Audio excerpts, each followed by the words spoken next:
नमो भगवते वासुदेवाय। आज श्री गर्ग संहिता के वृंदावन खंड का 21वां अध्याय सुनेंगे। इसमें हम सुनेंगे गोपांगनाओं के साथ श्री कृष्ण का वन विहार, रास क्रीड़ा, मानवती गोपियों को छोड़कर श्री राधा के साथ एकांत विहार तथा मानिनी श्री राधा को भी छोड़कर उनका अंतर्धान होना। श्री नारद जी कहते हैं, नरेश्वर, इस प्रकार रमणीय कुंद वन में मालती पुष्पों के सुंदर वन में आम, नारंगी तथा नींबुओं के सघन उपवन में अनार, दाख और बादामों के विपिन में कदम, श्रीफल और कुटजों के कानन में बरगद, कटहल और पीपलों के सुंदर वन में तुलसी, कोविदार, केतकी, कदली, करील कुंज, बकुल तथा मंदारों की मनोहर विपिन में विचरते हुए श्याम सुंदर वृक्ष धरवुटियों के साथ काम वन में जा पहुंचे।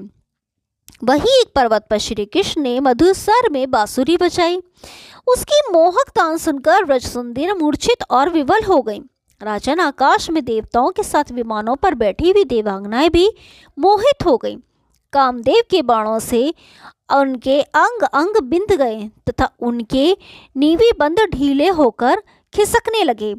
स्थावरों सहित चारों ओर के जीव समुदाय मोह को प्राप्त हो गए। नदियों और नदों की पानी स्थित हो गया और पर्वत भी पिघलने लगे। कामवन की पहाड़ी श्याम सुंदर के चरण चिन्हों से युक्त हो गई, जिसे चरण पहाड़ी कहते हैं। उसके दर्शन मास्ते मनुष्य कृत्य हो जाता है। तदंतर राधा वल्लभ श्री कृष्ण ने नंदीश्वर तथा बृहद सानुरियों से तट प्रांत में रास विलास किया। मिथिलेश्वर, वहां गोपियों को अपने सौभाग्य पर बड़ा अभिमान हो गया। तब श्री हरि उन सब को वहीं छोड़कर श्री राधा के साथ अदृश्य हो गए। मिथिला नरेश, उस निर्जन वन में श्री कृष्ण ने बिना समस्त गोपांगनाएं विहार में अग्नि में जलने लगी। उनके नेत्र आंसुओं से भर गए और वे चकित हिरनियों की भांति इधर उधर भटकने लगी। जैसे वन में हाथी के बिना हथनियां और कुर के बिना कुर्रियां व्यथित होकर करुण क्रंदन करती हैं, उसी प्रकार श्री कृष्ण को ना देखकर व्यथित तथा विरह से अत्यंत व्याकुल हो व्रजांगनाएं फूट फूट कर रोने लगी। राजन, नरेश्वर, वे सब की सब एक साथ मिलकर तथा पृथक पृथक दल बनाकर वन वन में जाती और उन्मत्त की तरह वृक्षों तथा लता समूह से पूछती, तरुओं तथा पल्लरियों, शीघ्र बताओ, हमारे प्यारे नंदनंदन कहाँ जा छिपे हैं? अपनी वाणी से श्री कृष्ण कहकर पुकारती थी। उनका चित्त श्री कृष्ण चरणाविंदों में ही लगा हुआ था। अतः वे सब अंगनाएं श्री कृष्ण स्वरूपा हो गई। ठीक उसी तरह जैसे भृंग के द्वारा बंद किया हुआ कीड़ा उसी के चिंतन में भृंग रूप हो जाता है। इसमें कोई आश्चर्य की बात नहीं है। श्री कृष्ण की चरण पादुका से चिन्हित स्थान पर पहुंचकर गोपियां श्री पादुकाब्ज की शरण में गईं। तदंतर भगवान की ही कृपा से उनके चरण चिन्ह के अर्चन और दर्शन से गोपियों को भगवचरण चिन्हों से अलंकृत भूमि का विशेष रूप से दर्शन होने लगा। श्री बहुलाश्व ने पूछा, प्रभु, राधा वल्लभ श्याम सुंदर अन्य गोपियों को छोड़कर श्री राधिका के साथ कहाँ चले गए? फिर गोपियों को उनका दर्शन कैसे हुआ? श्री नारद जी कहते हैं, राजन, भगवान श्री कृष्ण श्री राधा के साथ संकेत वट के नीचे चले गए और वहां प्रियतमा श्री राधा के केशपाशों की वेणी में पुष्प रचना करने लगे। श्री कृष्ण के नीले केशों में श्री राधिका ने वक्रता स्थापित की, अर्थात अपने केश रचना कौशल से उनके केशों को घुंघराला बना दिया और उनके पूर्ण चंद्रोपन मुखमंडल में उन्होंने विचित्र पत्रावली की रचना की। इस प्रकार परस्पर श्रृंगार करके श्री कृष्ण प्रिया के साथ भ्रदवन, महान खदीर वन, बिल वन और कोकिला वन में गए। उधर श्री कृष्ण को खोसे हुई गोपियों ने उनके चरण चिन्ह देखे।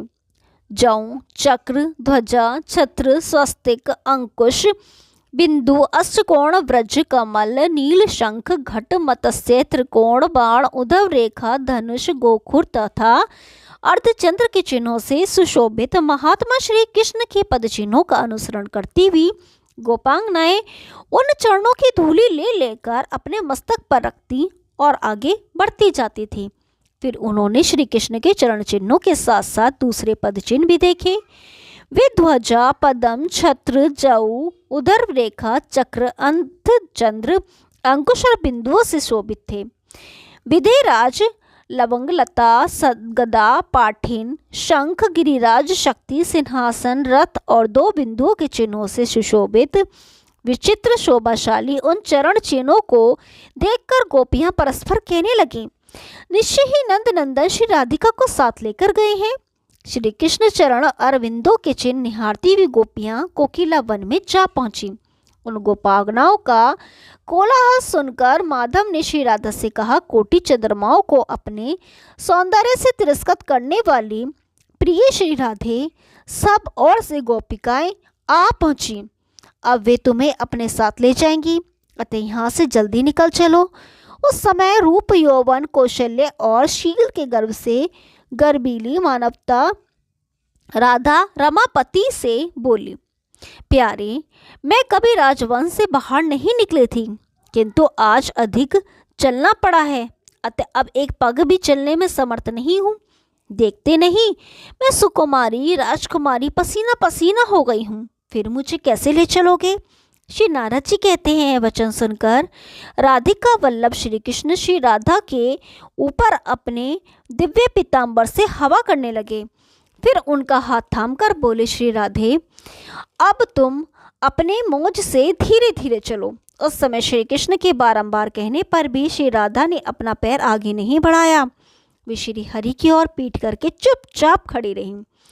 तब संतों के प्रिय श्री कृष्ण ने मानिनी प्रिया राधा से कहा, मानिनी, या अन्य गोपियां भी मुझसे मिलने की हार्दिक कामना रखती हैं, तथापि उन्हें छोड़कर मैं मन से तुम्हारी आराधना करता हूँ। तुम्हें जो प्रिय है वही करता हूँ। राधे, मेरे कंधे पर चढ़कर तुम सुखपूर्वक शीघ्र यहाँ से चलो।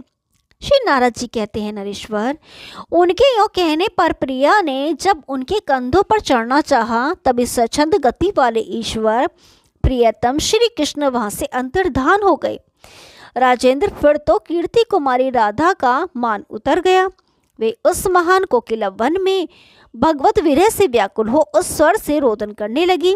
मिथिलेश्वर, उसी समय गोपियों के यूथ वहां आ पहुंचे। श्री राधा का अत्यंत दुखजनक रोदन सुनकर उन्हें बड़ी दया और लज्जा आई। कोई अपनी स्वामिनी को पुष्प मरकंदों से नहलाने लगी, कुछ चंदन, अंगूरों, कस्तूरी और केसर से मिश्रित जल के छींटे देने लगी, कुछ व्यंजन और चमड़ डुलाकर अंगों में हवा देने लगी तथा अनुनय विनय में कौशल नाना वचनों द्वारा परादेवी श्री राधा को धीरज बांधने लगी। मिथिलेंद्र, श्री राधा के मुख से मानो श्री कृष्ण के द्वारा दिए गए सम्मान की बात सुनकर मानवती गोपांगनाओं को बड़ा विस्मय हुआ। ओम नमो भगवती वासुदेवाय। 22वां अध्याय कल सुनेंगे, तब तक के लिए नमस्कार।